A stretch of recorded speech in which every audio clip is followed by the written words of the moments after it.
AP ప్రభుత్వం ఎంతో ప్రతిష్టాత్మకంగా చేపట్టిన పీ4 కార్యక్రమంలో భాగంగా ఎన్టీఆర్ జిల్లా కలెక్టరేట్ కార్యాలయం నందు పెరుగుతున్న మండుటెండలకు ఉపశమనం కలిగించేందుకు మజ్జిగ చలివేంద్రం ఏర్పాటు చేశారు. ప్రజలకు అన్ని సేవల్లో ముందుకు వస్తున్న దాత మరియు కాకాణి ఆశయ సాధన సమితి అధ్యక్షుడు డాక్టర్ కాకాణి తరుణ్ కు జిల్లా కలెక్టర్ లక్ష్మీష ప్రత్యేక అభినందనలు తెలిపారు. కాకాణి తరుణ్ మాట్లాడుతూ ప్రజలకు సేవ చేయటంలో కాకాణి ఆశయ సాధన సమితి ట్రస్ట్ ఎప్పుడూ ముందంజలో ఉంటుందని, ఈ వేసవి కాలంలో ప్రజలకు దాహం తీర్చేందుకు మజ్జిగ పంపిణీ చేయడం ఎంతో సంతోషకరమని అన్నారు. ఈ కార్యక్రమంలో collector Lakshmisha, joint collector Ilakhya, BJP party Mylavaram convener Nuthalapati Bala, ABVP AP general secretary Yaganti Gopi, Godatala mandal BJP అధ్యక్షులు పవన్, సెక్రటరీ పురుషోత్తం మరియు లావణ్య, తులసి తదితర కూటమి నాయకులు పాల్గొన్నారు. కలెక్టరేట్లో కలెక్టర్ గారి ఆధ్వర్యంలో పీ4 ప్రోగ్రాంలో భాగంగా కాకాణి ఆశయ సాధన సమితి తరఫున భారతీయ జనతా పార్టీ రాష్ట్ర అధ్యక్షులు శ్రీ పివిఎన్ మాధవ్ గారు ఇచ్చిన పిలుపు మేరకు ప్రజలకు ఈ వేసవిలో పెరుగుతున్నటువంటి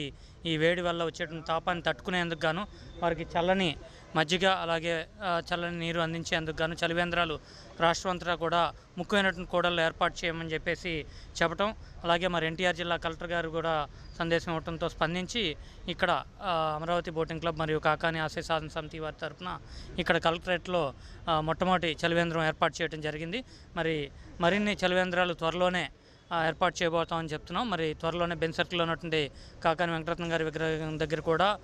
మరొక చలివేంద్రాన్ని, అలాగే ముఖ్యమైన కూడల్లో కూడా చలివేంద్రాలు ఏర్పాటు చేసి భారతీయ జనతా పార్టీ ద్వారాను, అలాగే యువకులు మరి ఎన్జిఓస్ ద్వారా కూడా ప్రజలకు మేలు చేకూరులేగా మరిన్ని చలివేంద్రాలు ఏర్పాటు చేస్తామని చెప్పేసి తెలియజెప్పడం జరుగుతుంది. కుటుంబంలో పెద్దవారు కాకాణి వెంకటరత్నం గారు జిల్లాకే కాదు మరి తరుణ్ గారి కుటుంబానికి కూడా చాలా పెద్ద ఆయన. వారిని తలుచుకుంటూ ఇవాళ యువకుడు కాకాణి తరుణ్ ఇవాళ భారతీయ జనతా పార్టీలో అనేక సేవా కార్యక్రమాలు మా రాష్ట్ర అధ్యక్షుడు పివిఎన్ మాధవ్ గారి పిలుపు మేరకు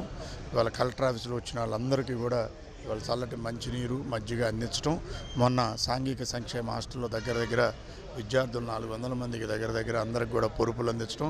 ఇలా కార్యక్రమాలు చేయడం అనేది ఎంతో అభినందనీయం. రాబోయే రోజుల్లో మరిన్ని కార్యక్రమాలు సోదరుడు కాకాణి తరుణ్ వెంకటరత్నం గారిని తలుచుకుంటూ చేయడం అనేది గొప్ప విశేషంగా భావిస్తూ మరిన్ని కార్యక్రమాలు చేయాలని భగవంతుడు ఆయనకు ఆయురారోగ్యాలు అష్టైశ్వర్యాలు మనస్ఫూర్తిగా కోరుకుంటూ